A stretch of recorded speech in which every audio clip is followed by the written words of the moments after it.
President Putin has confirmed some of Russia's tactical nuclear weapons have left the country for the first time since the end of the Soviet Union and are now stationed in neighbouring Belarus.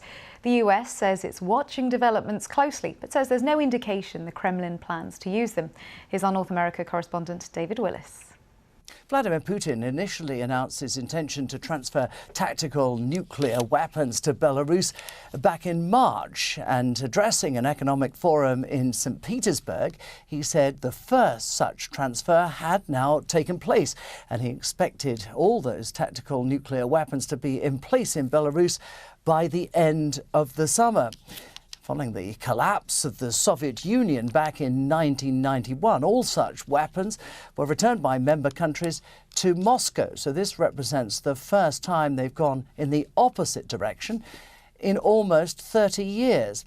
Belarus is, of course, a key ally of Russia and served as a staging ground for Russia's invasion of Ukraine last year.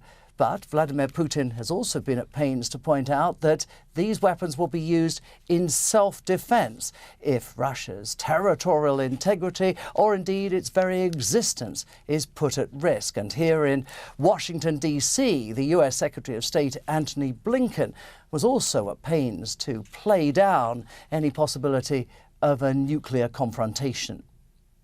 With regard to the reports about Belarus, we've seen comments that were made in the last few hours. We'll continue to monitor the situation very closely and very carefully. We have no reason to adjust our own nuclear posture. We don't see any indications that Russia is preparing to use a nuclear weapon.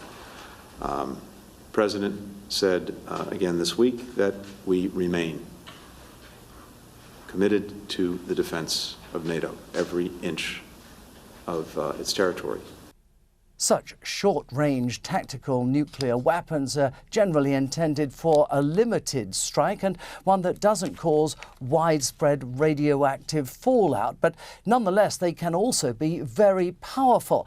And earlier this week, Belarus's president, Alexander Lukashenko, said he had already received weapons that he claimed were 3 times more powerful than the atomic bombs that were dropped on Japan at the end of the Second World War. That was our North America correspondent David Willis there.